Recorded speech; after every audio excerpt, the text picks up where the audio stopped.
El 6 de junio de 1944, 34.000 soldados estadounidenses embarcaron en una misión fatídica. La edad media era de 22 años y muchos creían que no regresarían. Escribí una carta a mi hermana en la que le decía: no esperes que regrese a casa. Creía que moriría. En 1944 los nazis ocupaban Europa. Los aliados lanzaron el mayor ataque de todos los tiempos desde el mar contra una costa fuertemente defendida por las fuerzas alemanas. Era la mejor oportunidad para liberar el oeste de Europa. Sin embargo, para los soldados, incluso si llegaban hasta la costa, era una batalla por la supervivencia.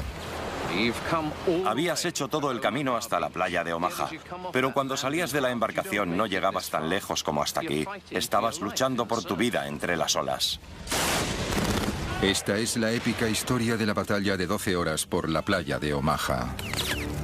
Su corazón les decía que hacían lo correcto, no solo para su país, no solo para sus familias, sino también para el mundo entero. Pero uno de los puntos de inflexión de la historia moderna gira en torno a algunos factores sorprendentes y unas tácticas extraordinarias. No solo dependía del poder del hombre y de las armas más avanzadas, sino también de magos, invenciones extravagantes como tanques que podían navegar o paracaidistas explosivos, y de los espías que enviaban mensajes secretos en palomas mensajeras. Era una batalla en la que las vidas de miles de soldados estadounidenses pendían de la precisión de la previsión del tiempo o del diseño de la hebilla del paracaídas. A pesar de los ingeniosos instrumentos tácticos y de las estrategias, a lo largo de una desprotegida superficie de arena de un centenar de metros, las armas más poderosas de la guerra siguen siendo el liderazgo y la valentía.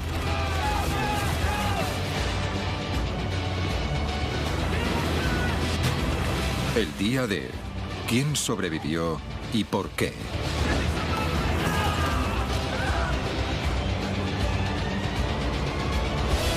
El día del desembarco.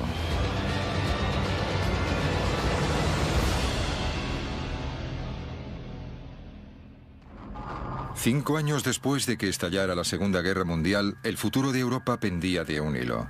Los nazis habían ocupado la Europa continental. Estados Unidos, junto con sus aliados, encabezaba la lucha. Eran las 6 de la mañana en la costa francesa.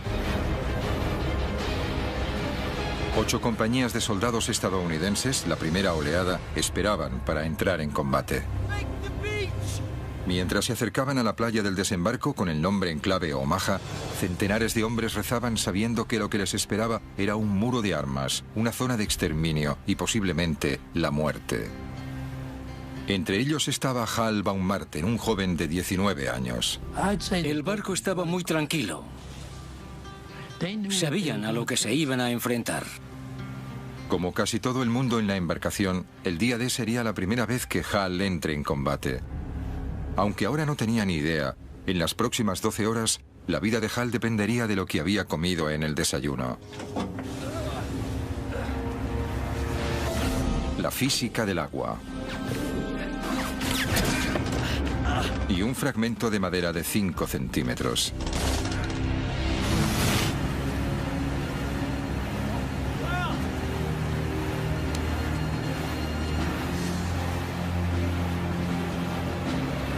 Justo un año antes, Hal estaba estudiando en la Universidad de Nueva York. Era un prometedor jugador de béisbol. Entonces fue reclutado. Escribí una carta a mi hermana. No esperes que vuelva a casa. Creía que moriría. Una de las razones por la que Hal quería luchar era por su fe. Soy judío y había visto todas las noticias. Los alemanes iban de pueblo en pueblo y obligaban a las personas a llevar las estrellas de David. Como todos los soldados judíos, a Hal se le dio la opción de cambiar su placa. De ese modo, si era capturado, podía evitar la persecución nazi. Pero Hal tenía otras ideas. Dibujé una gran estrella de David en la parte trasera de la chaqueta con las palabras El Bronx, Nueva York, escritas alrededor. Así no tendrían ningún problema en identificarme.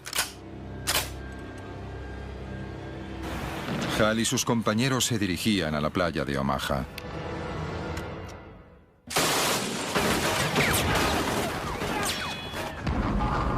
Unos 1.200 alemanes estaban atrincherados con vistas a la costa. Estaban armados con la nueva y devastadora arma de los nazis, la MG-42, el arma de fuego más rápida del mundo. El doble de rápida que la ametralladora estadounidense Browning.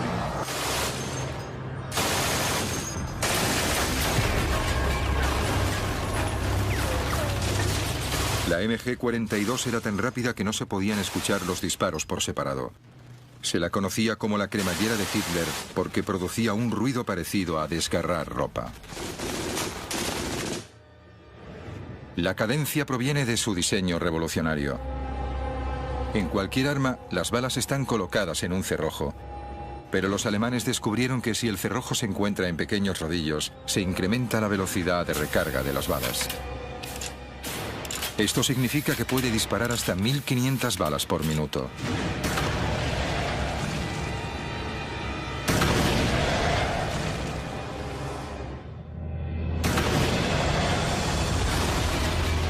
Eso eran 25 proyectiles por segundo dirigiéndose a una velocidad de 3.200 kilómetros por hora hacia el barco de Hal. Pero aquí no había solo una MG-42, había 5. Eso significaba que el bote de sal podía ser alcanzado por 125 proyectiles cada segundo. Cuando un soldado usa tácticamente esa ametralladora del modo correcto, es una verdadera pesadilla. Una de las primeras cosas que tienes que hacer en el combate es buscar la ametralladora del enemigo e inutilizarla. Inutilizarla inmediatamente. Hal y los otros hombres debían inutilizar esas armas.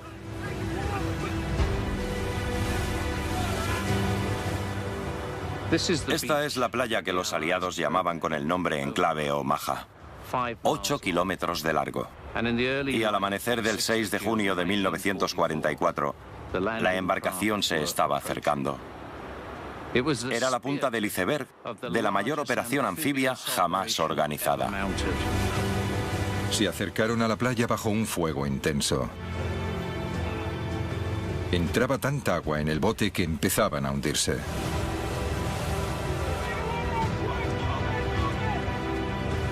Y los bandazos desencadenaron otro problema: los mareos.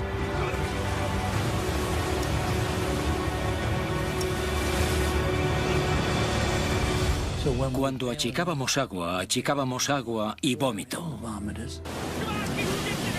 El mareo es peligroso para cualquier persona que viaje en barco, pero aquí podía significar la muerte.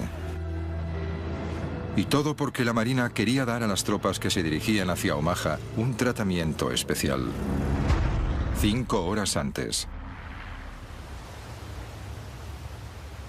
Los equipos navales que navegaban desde Inglaterra decidieron dar a los soldados una buena comida antes de la batalla.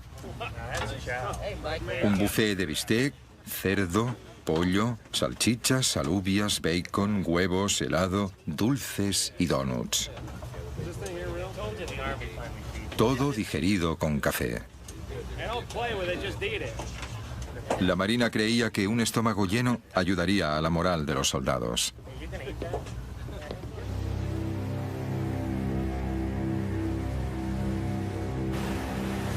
Hal se saltó el desayuno y solo comió una barrita de chocolate.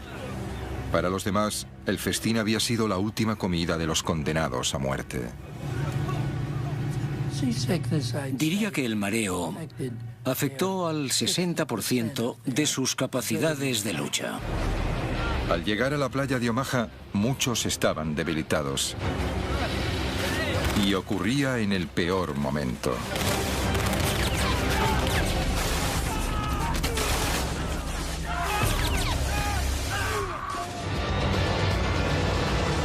El día del desembarco. El día del desembarco. Día D. 6:38 de la mañana. Miles de estadounidenses desembarcaron en la playa de Omaha. Tenían frío, estaban cansados y muchos de ellos muy mareados. Hal Baumgarten, de 19 años, no estaba mareado. La embarcación había llegado tan lejos como podía. Estaba varada en la playa. Cuando la rampa bajó, fue la señal para cada arma en esa playa para que apuntaran a la salida de la pequeña embarcación.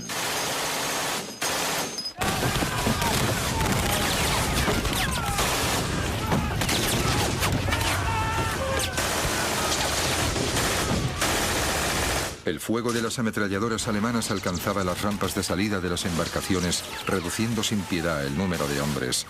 La única posibilidad de supervivencia para ellos consistía en hacer lo que no debían hacer: saltar hacia los lados. Y me tiré al agua.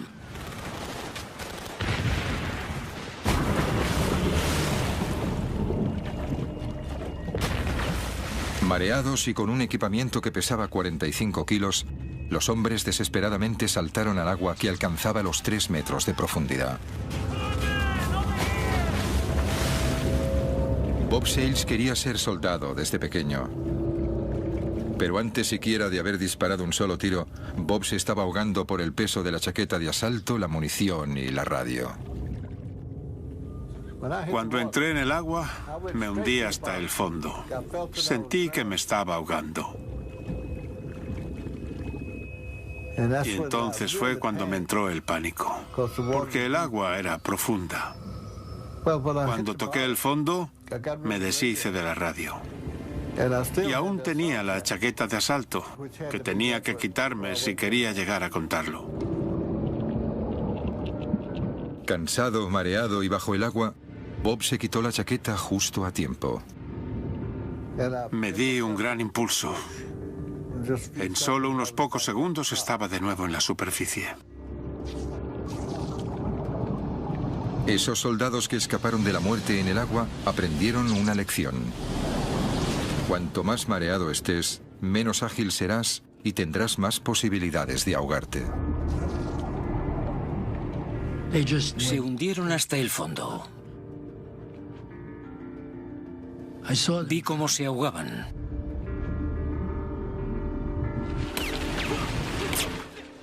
Hal solo comió una barrita de chocolate para desayunar y no estaba mareado. Pero como todos los soldados que no se habían ahogado, se enfrentaba a otro peligro en el agua. El incesante torrente de proyectiles que se dirigían hacia ellos a 900 metros por segundo. Sobrevivir a ese caos dependía de la física, porque ahora era el agua lo que podía salvarlos.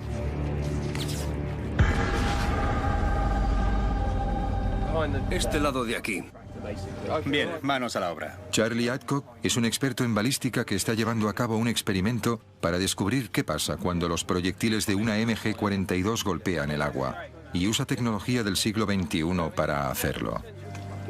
Lo que tenemos aquí es una cámara de alta velocidad. Va a ralentizar el tiempo unas 120 veces. Ben va a disparar su MG-42, que es un arma automática que fue disparada contra los soldados en Omaha. Y vamos a ver qué es lo que pasa con las balas que viajan a una velocidad de 900 metros por segundo. ¿Qué pasa si no se detienen en el tanque? Que se van a salir del tanque y tendremos que tapar el agujero y volver a intentarlo. Bien, carga el arma. Ahora tira fuerte de la palanca.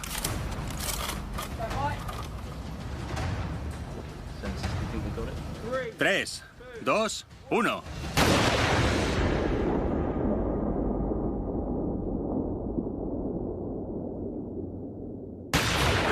La resistencia del agua es tan grande que detiene los proyectiles a menos de 1 metro. Básicamente, ha pasado de ir a 900 kilómetros por segundo a 0 en 1 metro, como máximo. En la playa de Omaha, el margen entre la vida y la muerte era de solo unos pocos centímetros. Si los proyectiles golpeaban el agua a 30 centímetros, estabas muerto. A 1 metro o más, estabas a salvo.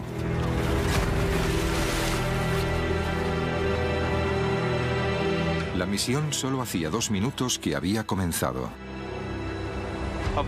De los 1.450 soldados que llegaron con la primera oleada a la playa de Omaha, se estima que más de un tercio fueron bajas durante la primera hora. En solo 120 segundos, estos hombres se han enfrentado a la ametralladora más devastadora del mundo. Muchos escaparon de la muerte saltando de la embarcación para ahogarse bajo el peso de su propio equipamiento. Los supervivientes fueron aquellos que estaban a más de 1 metro de donde los proyectiles golpeaban el agua.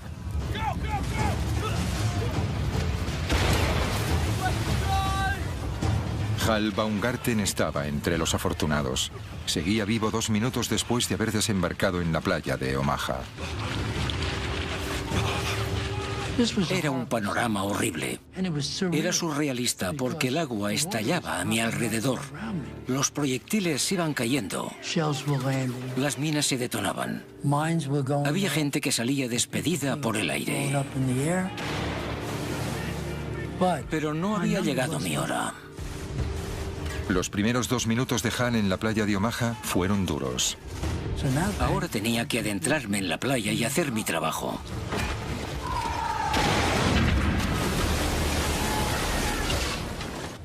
Eran las 6:42 de la mañana, 10 minutos después del desembarco. Las cosas iban muy mal.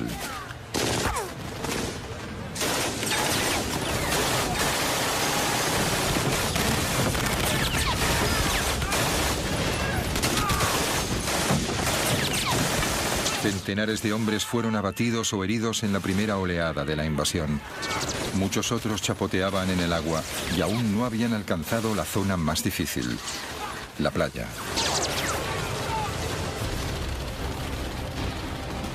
Los hombres tenían que cruzar una playa expuesta al incesante fuego de las ametralladoras.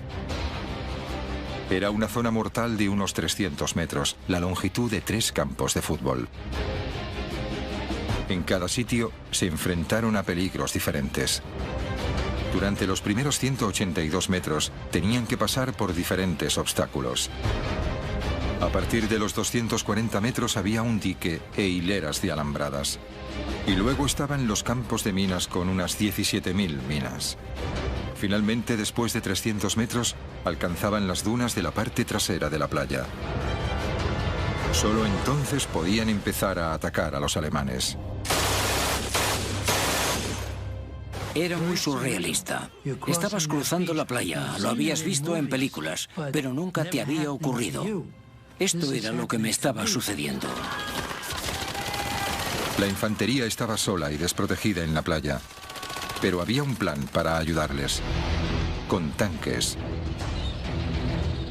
Si los aliados podían poner tanques en la playa por delante de los soldados, podrían darles cobertura y atacar las defensas alemanas. Pero la embarcación que llevaba los tanques era vulnerable. Ellos mismos necesitaban un modo de conseguir que los tanques llegaran a la playa. Así que los inventores aliados concibieron una idea ingeniosa. Un tanque sumergible, es decir, un tanque DD. Un vehículo de asalto anfibio. El tanque DD fue una idea alocada que surgió de repente en medio de una época de guerra. Fue un artilugio de Rube Goldberg. Era un tanque Sherman normal, conducido con propulsores en el agua, con una pantalla de lona sujetada por cilindros neumáticos. Y lo más increíble de esto es que funcionó. En los meses anteriores al día D se probaron los tanques anfibios y pasaron las pruebas con éxito. Se usarían para alcanzar la costa durante el asalto, surgiendo del agua para sorprender a los alemanes. Al comienzo del día D, los tanques se encontraban a 5.500 metros de la costa, en una gigantesca embarcación. Uno de los comandantes de los tanques era el sargento Don Lucy, de 24 años. Era el más joven de los 6 hijos de una gran familia irlandesa de California. Don era un gigante de 1,80 m que amaba a su pastor alemán Duke. Todo el mundo conocía a Don como Babe. El trabajo de Don consistía en hacer que un tanque DD alcanzara la playa de Omaha, uno de un grupo de 32. Una vez en la playa, debería de haber un tanque cada 45 metros, lo que proporcionaba cobertura a la infantería. Pero había un problema. Las olas alcanzaban los 2 metros. Los tanques anfibios no se habían probado bajo estas condiciones. Habían trabajado en un lago o un muelle tranquilos, pero era algo completamente diferente cuando el mar estaba revuelto. Era casi un suicidio, pero los planificadores no tenían elección. En las semanas antes del día D, los aliados habían reunido en secreto un gran ejército al sur de la Gran Bretaña. Cualquier retraso incrementaba las posibilidades de que los alemanes descubriesen su plan. Mientras tanto, la meteorología había sido mala durante días con fuertes rachas de viento y precipitaciones. Los aliados no podían lanzarse bajo esas condiciones. Necesitaban que mejorase y pronto. Fueron malas noticias para los planes de los aliados porque la invasión no podía esperar. Los alemanes descubrirían pronto los planes. Era un gran problema. De repente, desde el Atlántico Norte llegó información secreta. Barcos especiales. No estaban aquí para luchar, sino para medir el viento y la presión atmosférica. Ofrecían pistas sobre el tiempo que iba a hacer a 3.200 kilómetros de distancia, en el Canal de la Mancha. Enviaron poca información, pero crucial. Las previsiones sugerían una tregua. Un día en el que el tiempo mejoraría ligeramente. El 6 de junio. El éxito de la invasión y las vidas de miles de soldados estadounidenses dependía de la precisión de una única previsión meteorológica a larga distancia. Con el tiempo en su contra, los líderes aliados probaron suerte.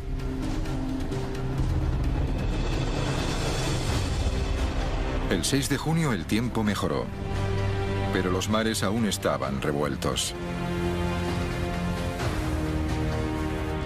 Entre estas olas, a 5 kilómetros de distancia de la costa, la embarcación de Don Lucy envía los tanques DD.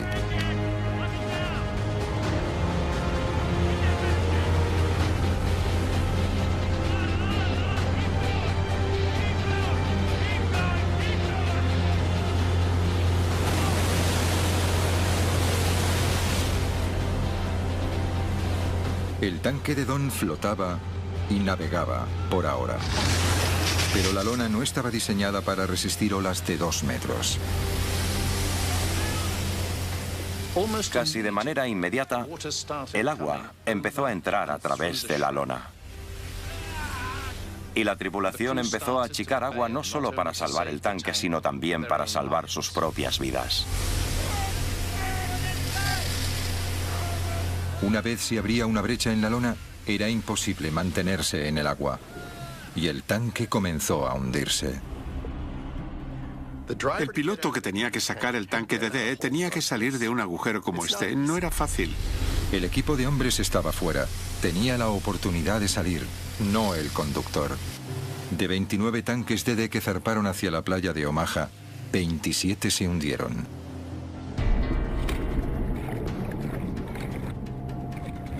De los otros tanques que alcanzaron la playa, la mayoría fueron destruidos. Como no estaba en el tanque, Don Lucy escapó. Pero los otros 33 miembros del equipo no tuvieron tanta suerte. El fracaso de los tanques DD anfibios al no poder llegar a la costa significó que los hombres de la playa de Omaha dependían de ellos mismos. Ahora debían luchar solos y apoderarse de las inexpugnables posiciones sin tanques que los protegieran. Nos tenían que encabezar por la playa, pero no llegó a ocurrir. En la playa, el recuento de víctimas seguía aumentando. Pero no era la única historia que se desarrollaba en Omaha. El día del desembarco. El día del desembarco. 7 de la mañana del día D. media hora después de que empezaran los desembarcos en la playa de Omaha. El joven recluta alemán de 18 años, Franz Göckel, había estado disparando sin cesar a las tropas estadounidenses desde que empezó la invasión aliada.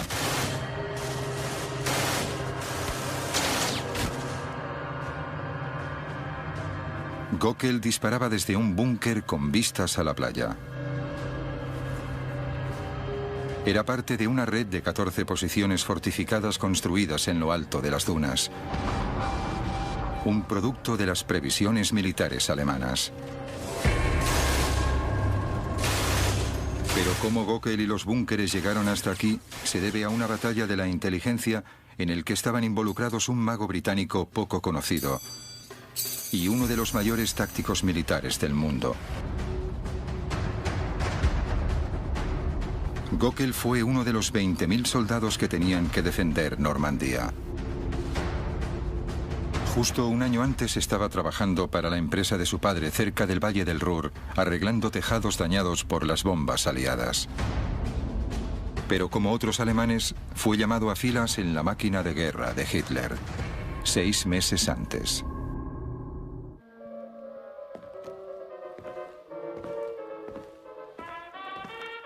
Para Franz Göckel, este búnker también era un hogar.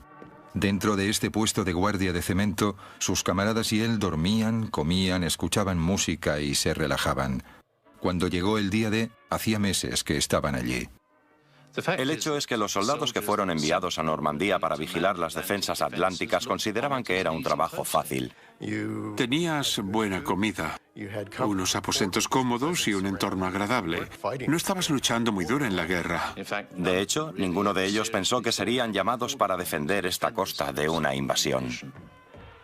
Los soldados no estaban solos.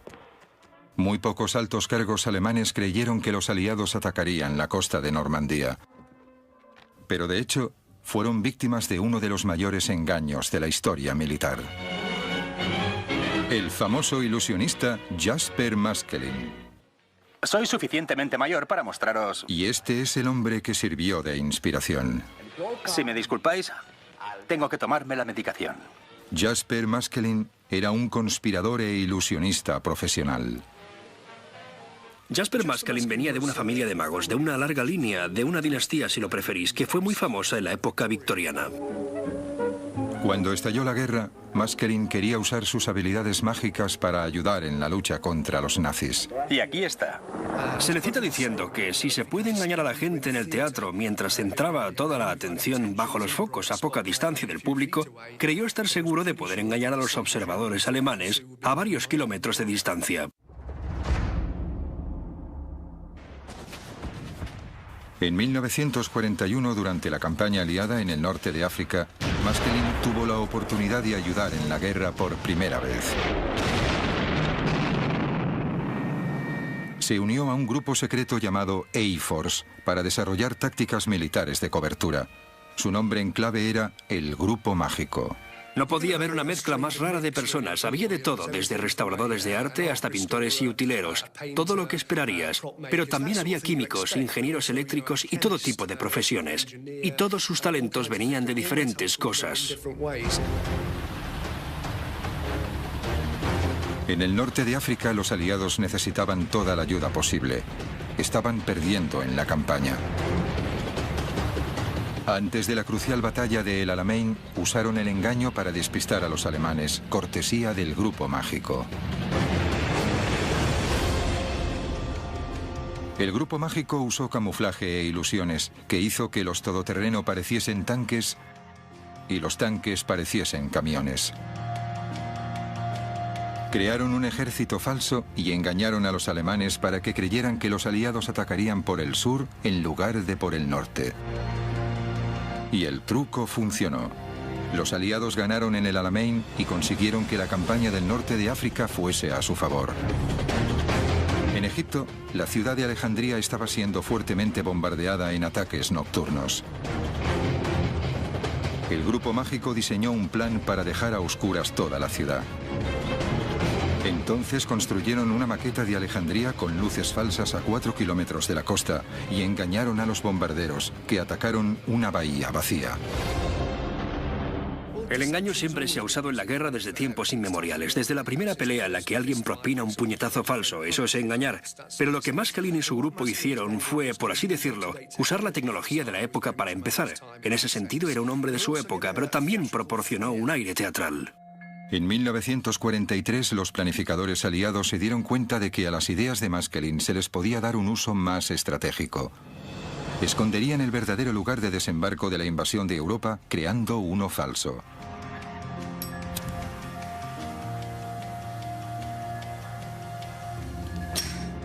Los aliados querían invadir las playas de Normandía, pero para reducir las defensas alemanas elaboraron una táctica compleja al sugerir cruzar el Canal de la Mancha por la zona más estrecha, el Pas de Calais.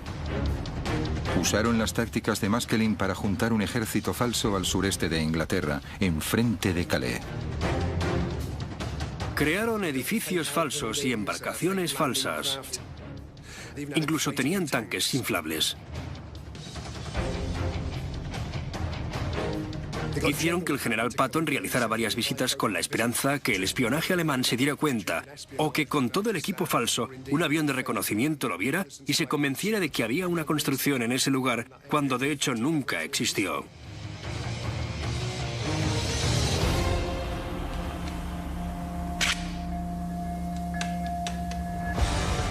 Los alemanes cayeron en la trampa de los aliados. En los meses anteriores al día D, el mando nazi desplazó la mayoría de sus divisiones de tanques y gran parte de su infantería de Normandía hacia el Pas de Calais, a 240 kilómetros de distancia. El engaño de los aliados funcionó perfectamente. Los alemanes dejaron parte de una división para defender la playa de Omaha. Franz Gockel pertenecía a una pequeña fuerza de 600 hombres, pero no por mucho tiempo.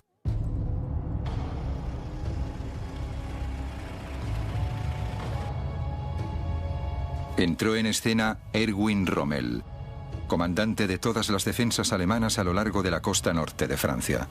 Rommel era el hombre del saco para los aliados. Tenía unas capacidades tácticas terroríficas.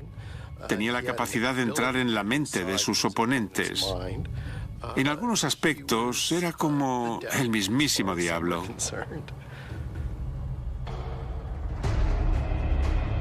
La reputación de Rommel se debe principalmente a que luchó en el desierto con recursos mínimos. Y venció a los aliados una vez tras otra. Rommel no era el típico soldado. Disfrutaba haciendo fotografías. Le gustaban los animales, en especial su mascota Ajax, un teckel. Incluso tocaba el violín. Y lo más importante, era un maestro estratega y un comandante habilidoso.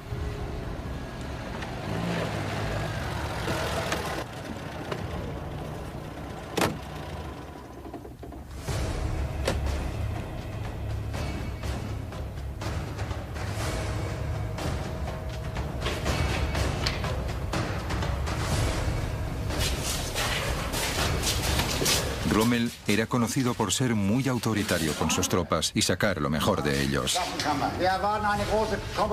En Omaha, Rommel tuvo un déjà vu.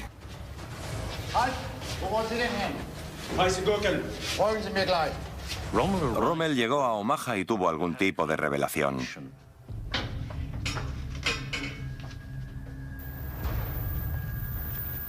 Le recordó a otra playa que había conocido. Era Salerno.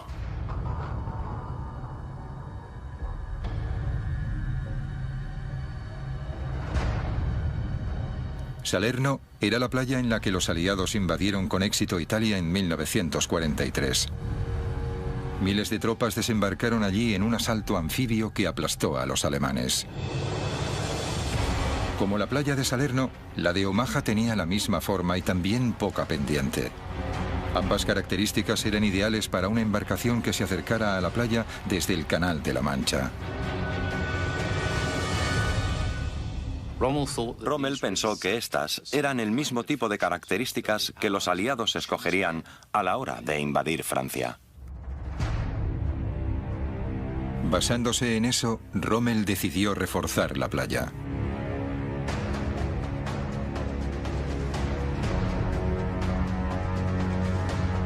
Durante los siguientes meses, la playa de Omaha sufrió una transformación. Los búnkeres se mejoraron para convertirlos en fortificaciones. En apenas 6 meses, Rommel incrementó el número de obstáculos defensivos en la playa hasta los 3.700, uno cada 2 metros.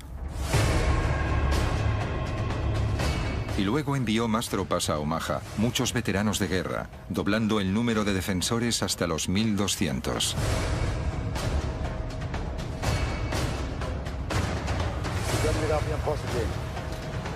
Rommel transformó un lugar costero tranquilo en una fortaleza formidable con posiciones de lucha desde las que se veían grandes partes de la playa.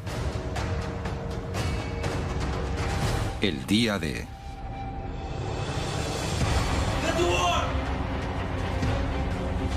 El 6 de junio de 1944 se confirmaron las sospechas de Rommel.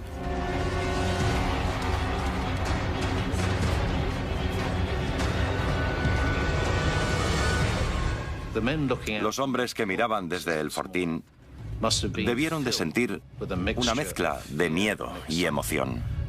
Emergiendo por el horizonte, se aproximaba una gran flota. Las 7:05. Había pasado más de media hora desde el comienzo de la mayor invasión anfibia de la historia. Desde las nuevas fortificaciones reforzadas, Franz Göckel disparaba tan rápido como le permitía su arma. No sabía cuántos hombres había matado hasta que los cuerpos empezaron a ser arrastrados a la playa. Era el día D y la muerte se decidía en un combate de ingenio.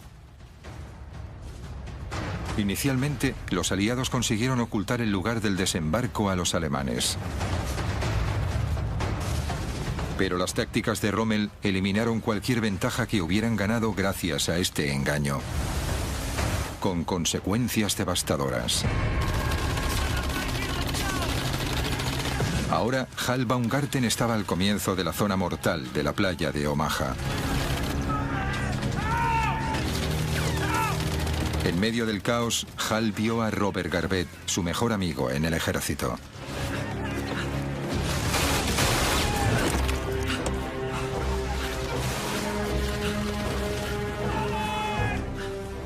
Miré abajo y allí estaba Robert Garvett. Me llegó porque se me caían las lágrimas. Y las lágrimas estaban rojas de la sangre en mi cara. Para los soldados estadounidenses, las primeras horas de la invasión de la playa de Omaha fueron un verdadero infierno. Pero se suponía que no tenía que ser así. De hecho, los aliados tenían un plan para eliminar todas las fuerzas defensivas alemanas. Pero algo les detuvo. El día del desembarco. El día del desembarco.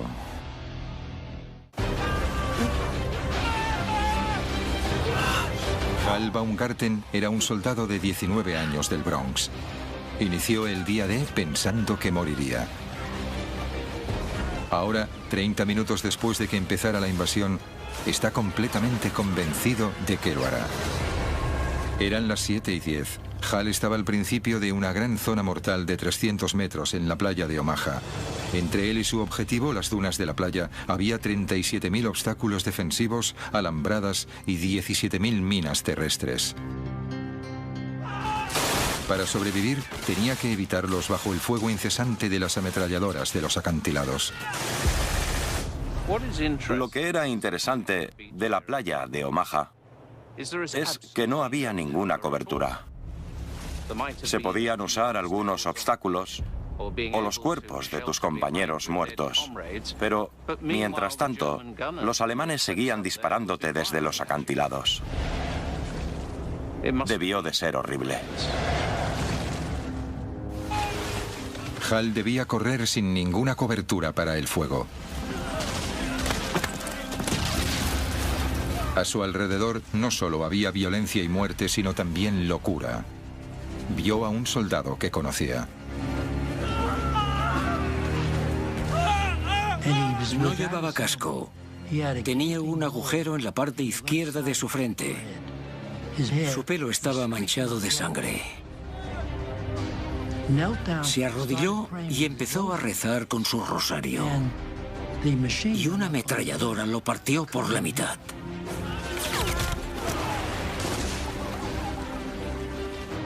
Fue horrible. Era difícil ver partes de cuerpos de personas que conocíamos. Se podía oler la carne quemada. Había hombres que gritaban a sus madres. Era una escena horrible. Una escena horrible que estaba a punto de empeorar. Entre los otros testigos del caos había un joven médico, Virgil Mounds. Aunque no tenía 20 años, como la mayoría de soldados de la playa de Omaha, Virgil tenía un secreto. Era menor de edad. Virgil Mounds solo tenía 15 años. Mintió para poder alistarse. Cogió la licencia de su hermano. Nunca debió de haber estado allí. Pese a que debía estar de camino a casa tras salir de la escuela, Virgil fue responsable de salvar vidas en el campo de batalla. Los proyectiles empezaban a llegar. Bajo el fuego de la artillería pesada, el trabajo de Virgil consistía en vendar a los hombres heridos para que pudiesen seguir luchando. Llamé a los médicos para que le ayudaran y Virgil Mounds se levantó. Se dirigió allí. Es difícil hablar de él. Vino para intentar curar al hombre herido. Entre tanto, los proyectiles seguían llegando. Los alemanes disparaban cada minuto a los soldados en la playa. Cuando la bomba explotaba, se rompía en miles de fragmentos, algunos pequeños y otros grandes. Estos viajaban a una velocidad de 2.700 metros por segundo, devastador para soldados cercanos. Los fragmentos podían incluso pasar de un cuerpo a otro. Uno de los proyectiles que cayó estalló en pedazos que atravesaron el cuerpo de Virgil Mounds. Mounds murió al instante.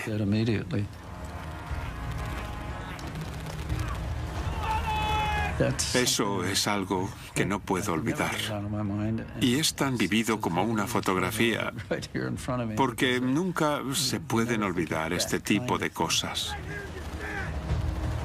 A pesar de la trágica muerte de Virgil Mounds, la verdadera tragedia es que pudo haberse evitado.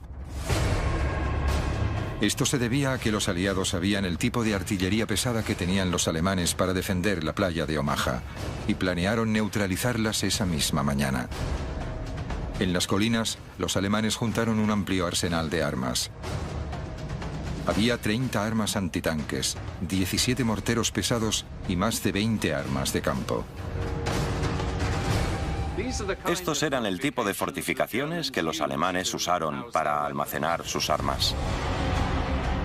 Los planificadores aliados sabían el tipo de armas que había allí y su poder, y habían pensado un plan para neutralizarlas. 4 horas antes. Temprano, la misma mañana del día D, los aviones aliados partieron para bombardear las defensas alemanas en la playa de Omaha. 446 aviones armados con 13.000 bombas equivalían a 1.000 toneladas de explosivos. Prometía ser el mayor bombardeo de precisión de la historia. Las fuerzas aéreas eran tan precisas que podían acertar a un barril desde 3.000 metros de distancia, y esa era una oportunidad para demostrarlo. Pero con nubes bajas y densas, los bombarderos dependían del radar, un invento relativamente nuevo para atacar la costa. La Marina no confiaba en ellos y le preocupaba que las bombas impactaran en los barcos de los aliados que esperaban en el mar. Cuando los bombarderos pesados se aproximaron a la playa, la nube aún evitaba que pudiesen ver su objetivo actual. Como había la amenaza que se quedaran cortos y golpearan la flota cercana a la costa, les dijeron que se demorasen, que esperasen hasta que estuviesen encima de la playa, que esperasen entre 5 y 30 segundos y entonces soltaran las bombas. Una demora de unos pocos segundos podía cambiarlo todo. Para un bombardero a 3.000 metros de altitud y viajando a 240 kilómetros por hora, una demora de 5 segundos significaba que sus bombas podían fallar el objetivo por medio kilómetro. Una demora de 30 segundos y podía fallar por 2,5 kilómetros. Ese día se lanzaron 13.000 bombas, pero increíblemente ninguna impactó en la playa de Omaha ni en los búnkeres. Fue el mayor error de los planes aliados del día D. Oh, madre mía, nada funcionaba. Iba a ser uno de los peores días. Hal Baumgarten se encontraba al comienzo de una playa llana y expuesta. Y me dije a mí mismo, tengo que salir de esta playa. Solo había una manera de recorrer esa distancia. Estaba en buena forma. Estaba en el equipo de atletismo en la escuela y jugaba fútbol, así que estaba en buena forma. 300 metros para cobijarse. Hal necesitaba alcanzarlo tan rápido como pudiera. ¿Cuánto tardaría? Veámoslo con ropa más ligera. 65 segundos.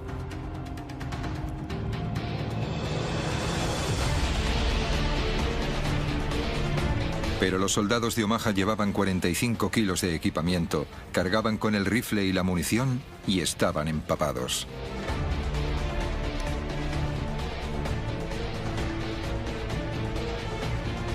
Un minuto y 30 segundos, un 50% más de tiempo, un 50% más de posibilidades de que le dispararan. Pero Hal estaba decidido, tampoco tenía alternativa. Inició una carrera traicionera a lo largo de la arena. Estaba pensando, ¿qué sentiré cuando una bala me atraviese? ¿Qué se siente cuando te disparan?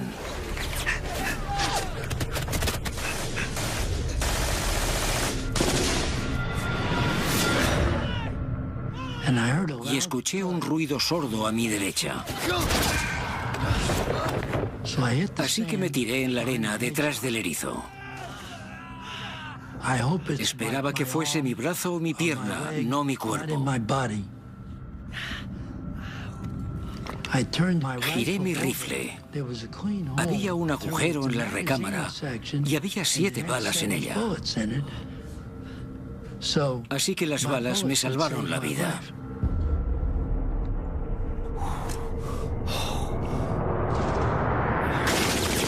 Salvado por una recámara. Un gran golpe de suerte.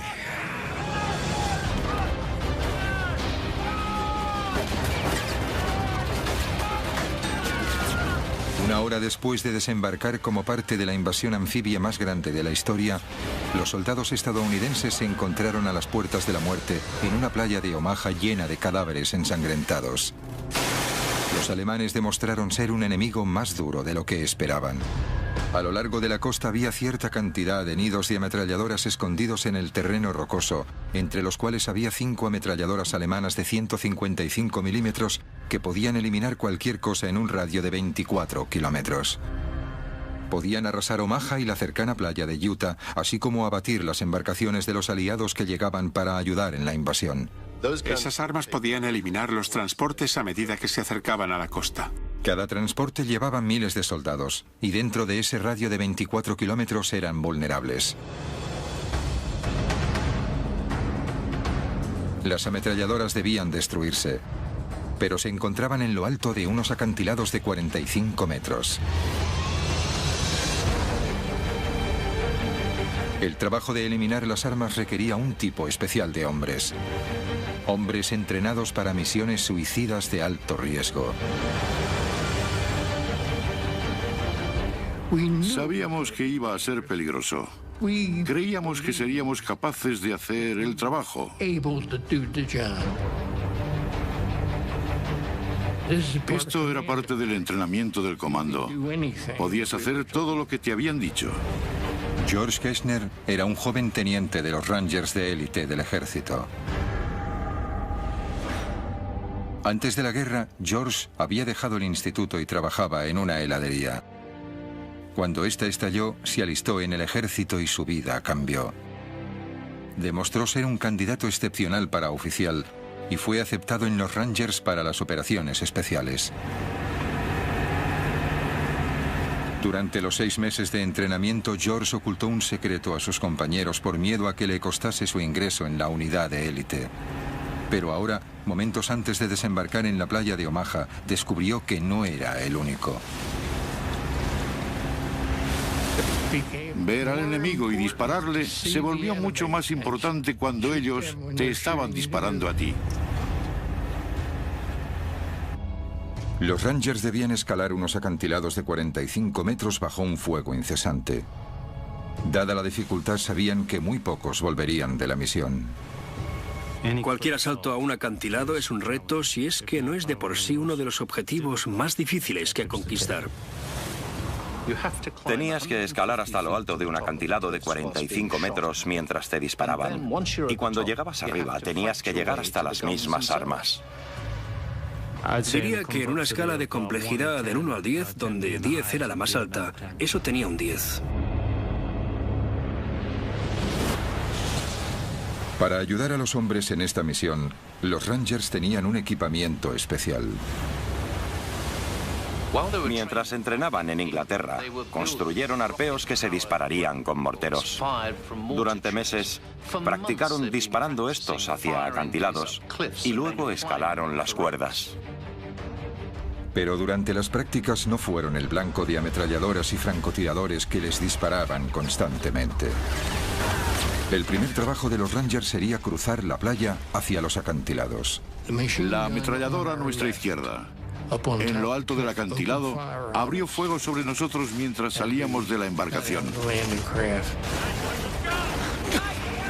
E hirieron a 2 hombres cerca de mí. De gravedad. Me dispararon en el costado. Y el médico miró y me dijo, te lo vendo y estará bien. No ha dado en nada importante. Nunca lo conseguiremos. Me giré y dije, esto es un gran error. Nunca conseguiremos subir esos acantilados. Mientras los proyectiles volaban por encima de ellos, los Rangers devolvieron el fuego. Montaron su arma secreta, el arpeo propulsado por cohete. Pero en el momento clave, el lanzamiento falló.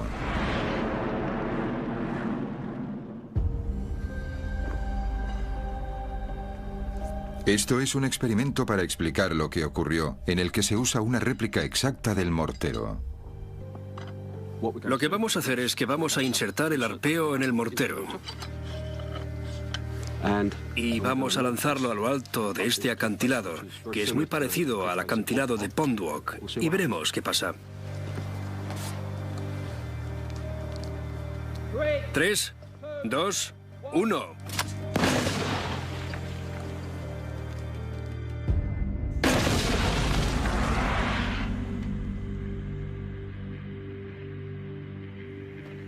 Igual que los morteros del entrenamiento de los Rangers, este lanza el arpeo y la cuerda por encima de los 45 metros de los acantilados.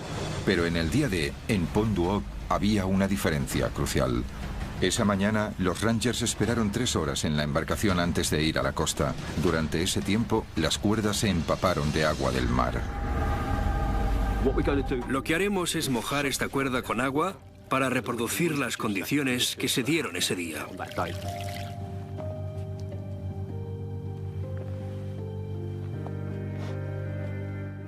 3, 2, 1.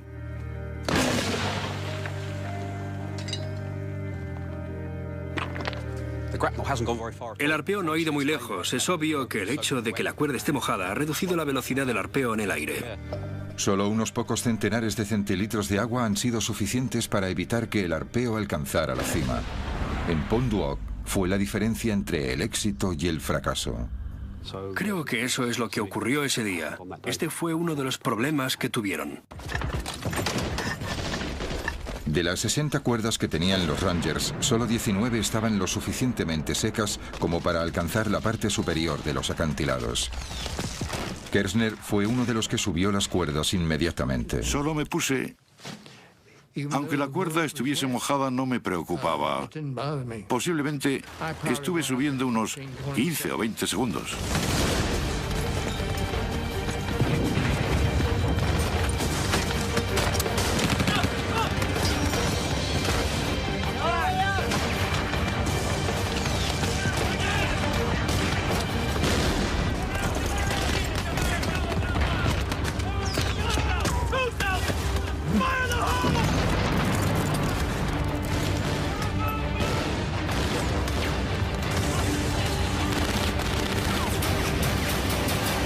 En lo alto del acantilado la batalla continuaba. Abriéndose paso, los Rangers supervivientes luchaban por alcanzar las armas. Finalmente las encontraron. Pero Kershner y sus camaradas estaban a punto de ver algo que les sorprendería. Los Rangers habían luchado a través del fuego de las armas pesadas y hubo 20 bajas hasta llegar allí. Todo para descubrir que los alemanes les habían engañado. No había artillería, solo unos cuantos postes telegráficos. Allí había soldados que se habían preparado para ello durante meses. Estaban decididos a tener éxito. Estaban rebosantes de adrenalina y cuando alcanzaron el objetivo descubrieron que todo fue en vano. Debieron de estar hechos polvo. Ahora, los desmoralizados Rangers se daban cuenta de que se enfrentaban a un enemigo con un temible poder de fuego y que también eran habilidosos en el engaño. Un enemigo que estaba a punto de desplegar todo su arsenal en la playa de Omaha.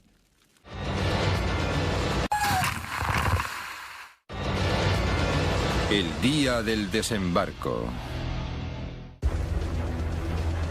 8 de la mañana, día D, playa de Omaha. Miles de soldados estadounidenses estaban acorralados por el intenso fuego del enemigo. Uno de ellos era Hal Baumgarten. Durante los últimos 90 minutos había recorrido en zigzag 213 metros de la gran playa.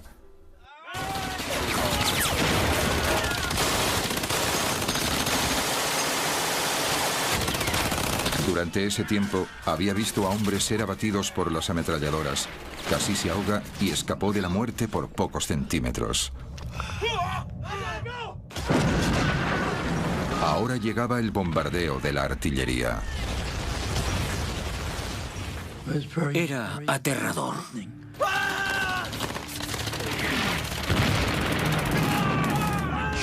Los proyectiles daban mucho más miedo que si te dispararan con una ametralladora. Porque no sabías de dónde venían. No sabías dónde iban a caer o si tu número estaba en ese proyectil. Así que era aterrador. Pero miré hacia arriba y les maldije. Y cuando hice eso, un proyectil de 88 milímetros explotó delante de mí. Hal fue alcanzado por la explosión. El fuego de la artillería hería y mataba de dos formas diferentes. Una era por la metralla, restos de metal calientes que volaban a 11.000 kilómetros por hora. Cuando un proyectil impactaba, lanzaba metralla incandescente hacia todas partes. Era como miles de balas que iban por todos lados al mismo tiempo y atravesaban cuerpos humanos con la misma facilidad que un cuchillo corta la mantequilla. La metralla era el peligro evidente de la artillería. De hecho, mi propio padre, Eric Ashcroft, fue herido por metralla cuando estaba desembarcando en otra playa, la playa de la Espada, esa misma mañana. Otra forma de matar que tenía la artillería era acústicamente, la liberación de una onda de choque. No era más que aire supercomprimido que era empujado a centenares de metros por segundo. Pero para un soldado en la playa, era devastador. Era catcher y alguna vez alguno me golpeó con el bate de béisbol. Eso es lo que sentí. Ni siquiera tenía que darte. Una primera oleada de esa explosión podía destrozarte los órganos hasta el punto que podías morirte sin ni siquiera saber que te estabas muriendo. Nadie sería capaz de decir que te habían alcanzado. Aunque sobrevivió, la metralla y la onda de choque casi le arrancan media mejilla a Hal. A las 8:30, 2 horas después del comienzo del día D, el ataque de los estadounidenses a la playa de Omaha estaba desorganizado. La derrota parecía evidente. Pero tras las líneas alemanas, un grupo de valientes civiles llevaban a cabo una lucha clandestina. La resistencia francesa. En los meses anteriores al día D, la resistencia francesa empezó a incrementar la operación de espionaje sobre los movimientos de las tropas alemanas para comunicarla a los aliados. Los espías de la resistencia se centraron en particular en las nuevas defensas que los alemanes habían construido a lo largo de las playas del día D, pero era un trabajo arriesgado. Había 200.000 soldados nazis que buscaban cualquier indicio de espionaje. Así que la resistencia francesa tenía que ser creativa en su operación de espionaje. El artista Robert Dwan ayudó pintando paisajes y colocando mensajes ocultos en sus imágenes. Estaba haciendo con sigilo el mapa de las fortificaciones costeras alemanas. El miembro de la resistencia, Jean Marion, enviaba mensajes a los aliados mediante palomas mensajeras, de Francia a Londres en solo 4 horas. A medida que el día D se acercaba, los miembros de la resistencia incrementaron su actividad saboteando las comunicaciones alemanas. Destruyeron las líneas de telégrafos y volaron trenes.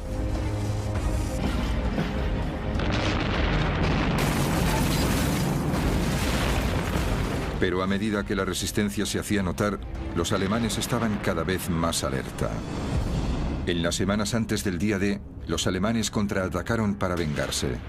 Dispararon a las palomas mensajeras.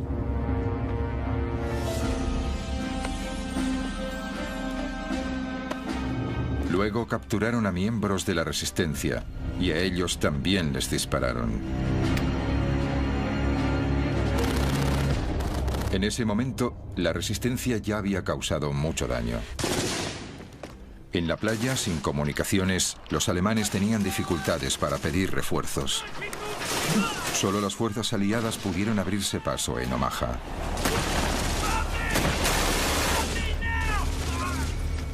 Pero para Hal Baumgarten, la batalla había ido de mal en peor. Gravemente herido por el fuego de la artillería, su único refugio era el dique que tenía enfrente. Unos 240 metros a lo largo de una playa de 300 metros de ancho. Aquí se juntaban los supervivientes, aunque sus esperanzas se desvanecían.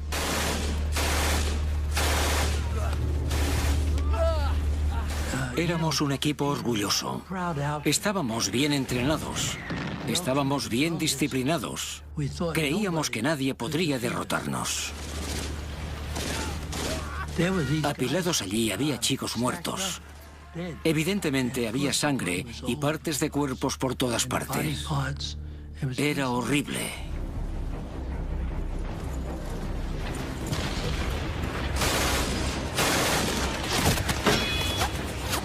Me pregunté, ¿por qué no yo? ¿Cuándo me atravesará una bala?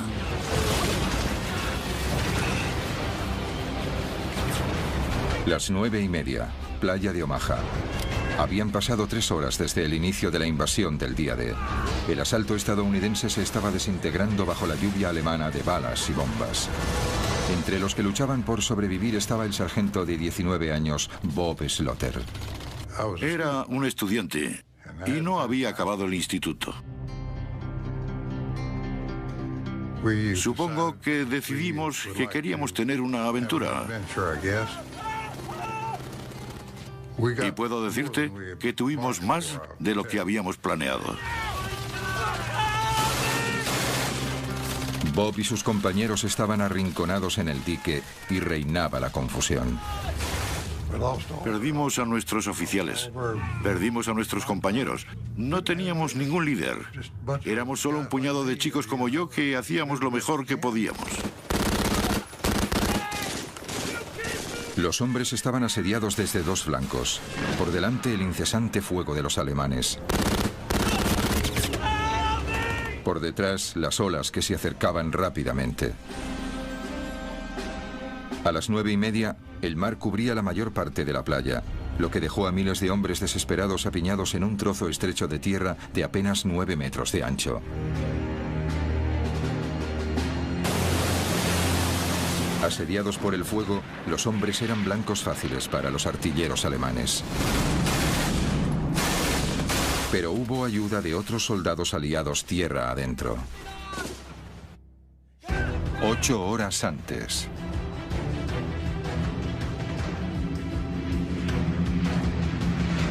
La noche antes del día D, más de 1.200 aviones partieron hacia Normandía. Los aliados querían proteger a la infantería en las playas de un contraataque alemán. Y lanzaron un gran ataque aéreo preventivo. Era la primera oleada de paracaidistas. Pero no eran soldados normales. Medían 1 metro, estaban hechos de goma y llevaban bombas incorporadas. Los aliados lanzaron unos maniquís paracaidistas diseñados para engañar a los alemanes. Estallaban en llamas al aterrizar mientras las fuerzas especiales emitían el sonido de disparos a través de altavoces para simular un ataque aún mayor. Los alemanes cayeron en la trampa. Así que se enviaron a los reservas alemanes para interceptar estos muñecos explosivos. Se enviaron centenares de hombres en una dirección cuando debían dirigirse en la dirección opuesta.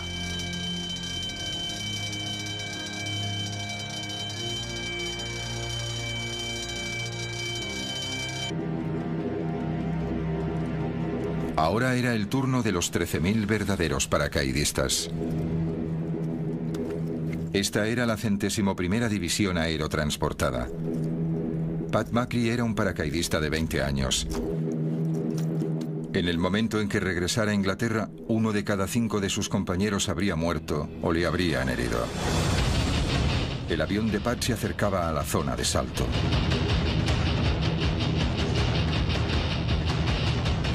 El estado de ánimo cambió completamente. También el trayecto. El avión se movía mucho. Era errático. Giraba a la izquierda y luego giraba a la derecha.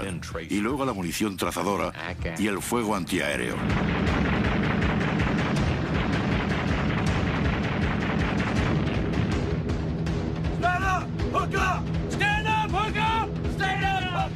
Se santiguaban. Rezaban. Había llegado el momento. Comprobabas el hombre que tenías delante y le dabas una palmadita en la espalda. ¿Está todo el mundo bien? Claro que sí. Te ponías frente a la puerta y no había casi ninguna pausa. Éramos como un líquido que goteaba fuera del avión.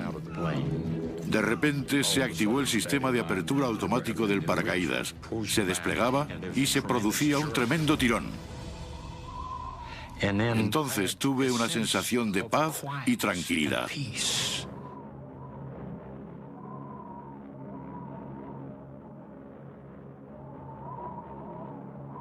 Lo que Pat no sabía es que el mayor peligro al que se enfrentaban los paracaidistas era algo que llevaban puesto.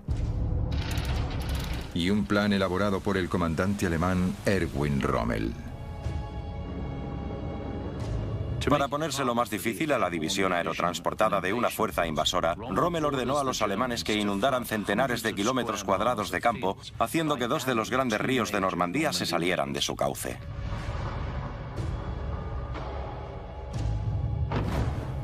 Ahora, centenares de paracaidistas caían sobre el agua, muy peligroso para un salto normal. Estos soldados llevaban cada uno un equipamiento de 45 kilos.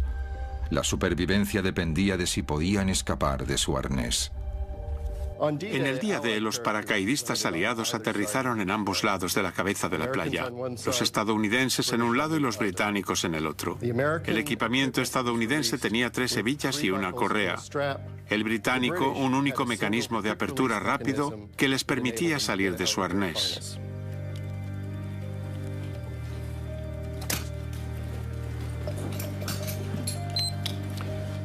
El paracaidista británico salió de su arnés en apenas 5 segundos, mientras que el paracaidista estadounidense seguía luchando para salir del suyo. El paracaídas se enrollaba en los hombres. El arnés ahora era una trampa mortal. Tenías que liberarte del paracaídas porque este podía caerte encima.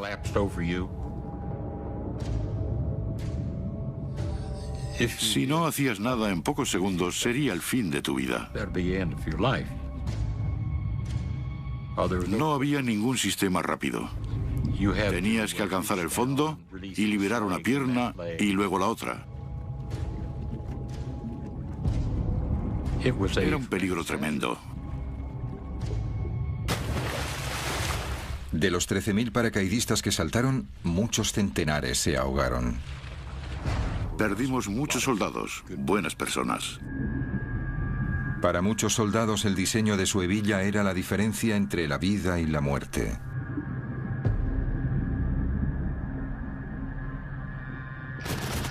Como en cualquier batalla, los pequeños vaivenes del destino tenían grandes consecuencias. Pero en la playa de Omaha, una cualidad hallada en el campo de batalla estaba a punto de cambiar la historia. Pura valentía.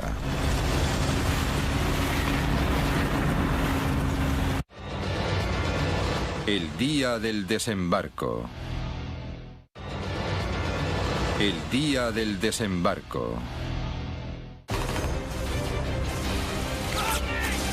10:30, día D. La invasión de Normandía en la playa de Omaha estaba fracasando. Miles de soldados estadounidenses estaban muertos o heridos por las balas y bombas alemanas. También por el mareo que los había debilitado antes de la batalla. Ahogados debido al peso de su equipamiento. Los tanques anfibios que se hundieron en el mar. Y los arneses de los paracaídas que no se soltaban bajo el agua. Los soldados luchaban contra muchas adversidades. En la playa, el soldado Hal Baumgarten evaluaba la situación. Creía que estábamos perdiendo, solo era cuestión de tiempo. Se me pasó por la cabeza que la invasión había fracasado. Pero un hombre observaba fuera de la costa. Vio que sin liderazgo y fe, la misión de Omaha fracasaría. Con 51 años, era el soldado de más edad, el general Norman Dutch Cota. Procedía de una familia humilde. En el ejército fue aceptado en West Point, donde sobresalió. Más tarde se casó con la prima de Eleanor Roosevelt. Ahora que estaba a unos pocos centenares de metros de la playa de Omaha, Cota se dio cuenta de que era el momento crucial de su carrera y decidió actuar. Cota sabía que tenía 3 prioridades. Una era inyectar algo de liderazgo. La segunda era sacar a sus hombres de la playa. Y la tercera era atacar a los alemanes.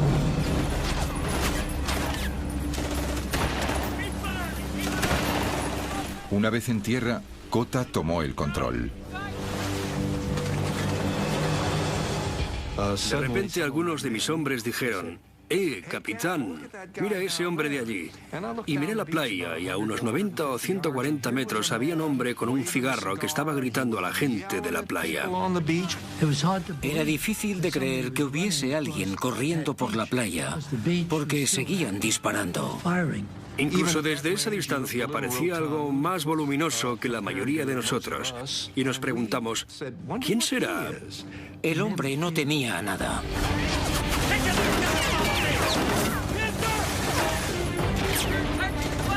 Lo que decidió en ese momento fue: bien, lo que tengo que hacer es tomar el mando de la situación porque veo muerte, destrucción y caos.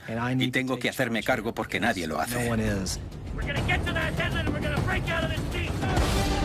Cota estaba de pie hablando, animando a la gente, transmitiendo algo de su bravura a ellos. Dijo que no podíamos quedarnos, teníamos que ir tierra adentro. Mientras se alejaba de mí, se giró y me dijo: sé que no me vas a decepcionar.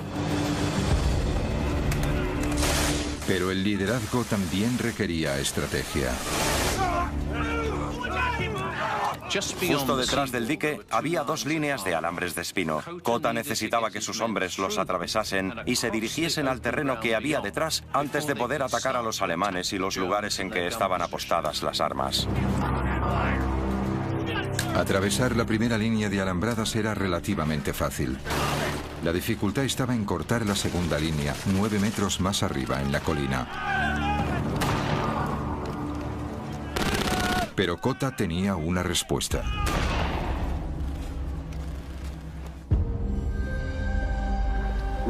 Lo que tenemos aquí es un torpedo Bangalore. Es parecido a los que los Rangers usaron en la playa en 1944. Y como puedes ver, tiene dos partes. La primera parte es un tubo de acero como este. Está lleno de 35 kilos de TNT. Puedes ver que tiene una punta como de bala que le ayuda a pasar a través de alambres de espinos. Esta es la segunda parte. Como puedes ver, esta parte se junta con el extremo de esta otra y ayuda a atravesar las defensas que vas a hacer estallar. Para los soldados bajo el fuego enemigo, la velocidad era clave. El torpedo Bangalore debía atravesar las alambradas rápidamente. Es la hora de probar el arma.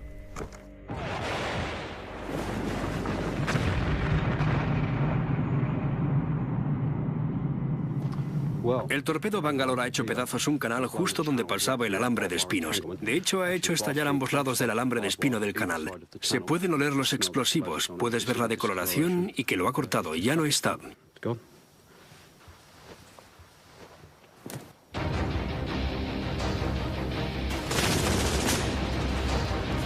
El torpedo Bangalore podría hacer el trabajo para Kota y sus hombres, pero debían colocarlo en posición.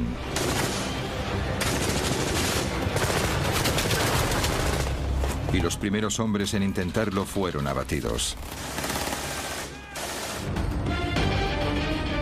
La ayuda estaba mar adentro. 12 naves de guerra que eran capaces de disparar a los búnkeres alemanes para ayudar a los hombres de la playa de Omaha. El capitán de uno de los barcos, James Eames, del USS Frankfurt, quería ayudar, pero no podía. Tenía órdenes de esperar. Su trabajo no era el de salvar a los soldados de la playa, sino proteger la vulnerable flota de barcos estacionados en alta mar. De momento, eso dejaba al general Kota y sus hombres a su suerte. La primera parte del plan de Kota de salir de la playa funcionó. Abrieron un agujero en la barrera de alambre de espino.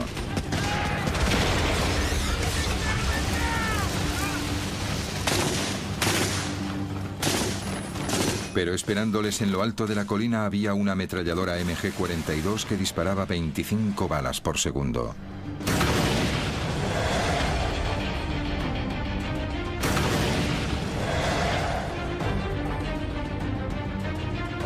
Uno de los hombres de Kota se prestó voluntario para neutralizar la ametralladora más rápida del mundo.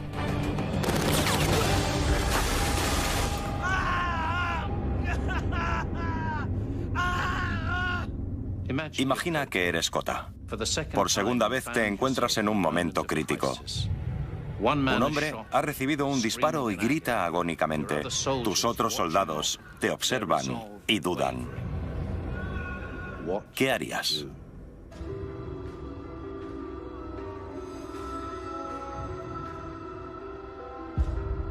Ese general sabía que estaba al mando y que necesitaba hacer que ocurriera algo, si no acabarían todos muertos. Kota mostró su determinación con una frase ahora famosa. Señores, nos están matando en nuestras playas. Vayamos tierra adentro y que nos maten. Entonces desplegó la mejor arma a su disposición. Liderazgo. Y fue el primero en correr colina arriba.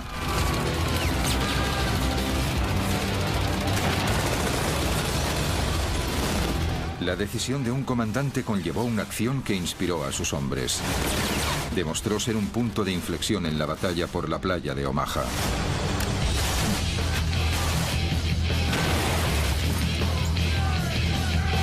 Kota lideró el asalto.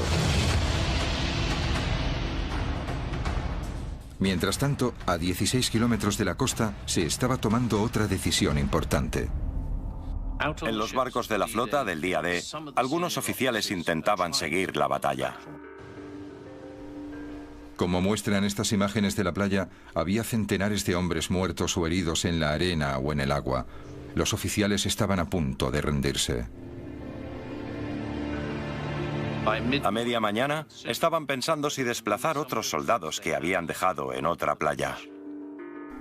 Los oficiales se enfrentaban a un dilema estratégico: utilizar sus destructores para proteger los barcos o usarlos para atacar a los alemanes en la playa. Empezó a llegar la información de que los soldados empezaban a abrirse paso a través de las líneas alemanas. Después de horas esperando, finalmente los comandantes de la Marina dan la orden de atacar. Se le permitió al comandante James Semmes del USS Frankfurt dirigirse a toda velocidad hacia la costa. Semmes llevó al Frankfurt tan cerca de la playa que se arriesgó a tocar el casco contra el fondo marino. Justo a 730 metros de la costa, el Frankfurt se puso de costado y disparó. Empezaba el ataque. El proyectil pasó por encima de mí. Escuché un silbido. Y luego, ¡bum!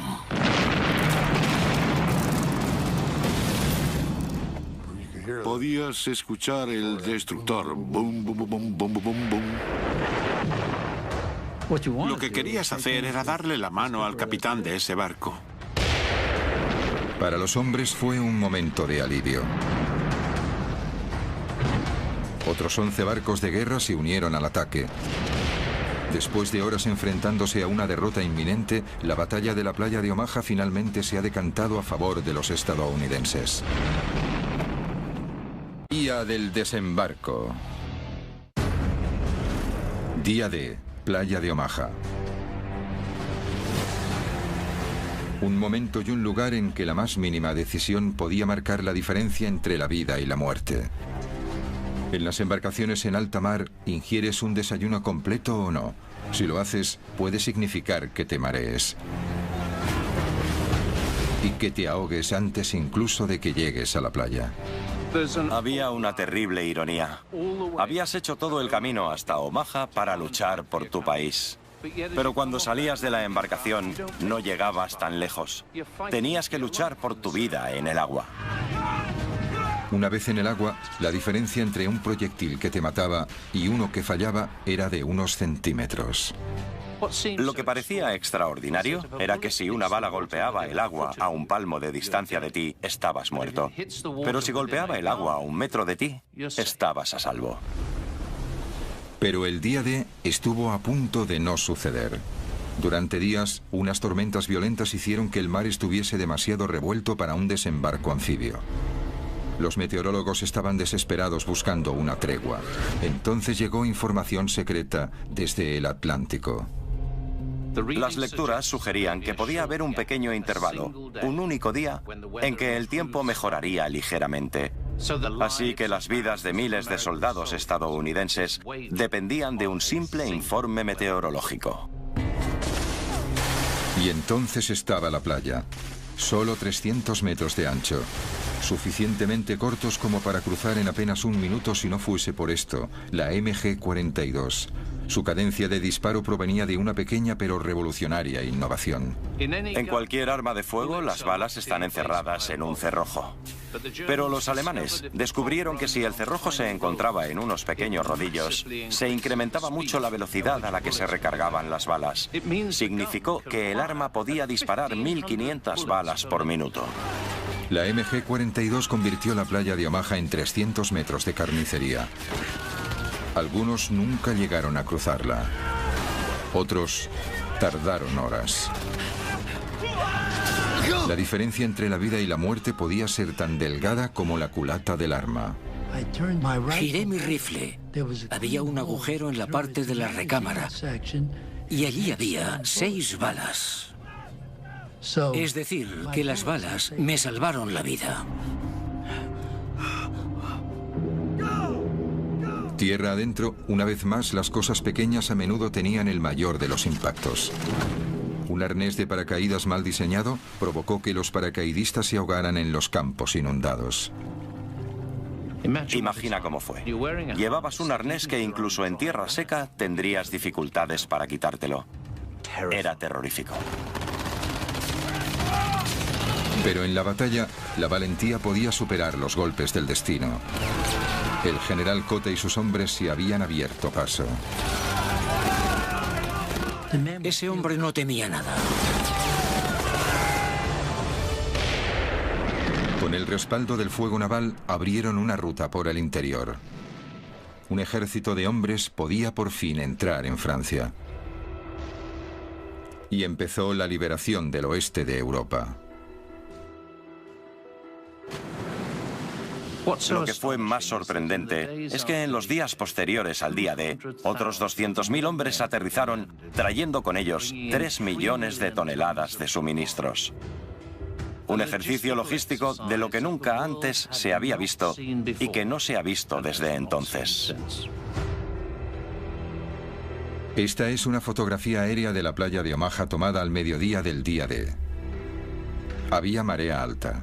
Se pueden ver las olas golpeando contra el dique, la embarcación, tanques abandonados y vehículos en el agua. Pero entre ellos también se pueden ver centenares de puntos. Cada uno es un cuerpo, un soldado estadounidense muerto y arrastrado por el agua hasta la playa.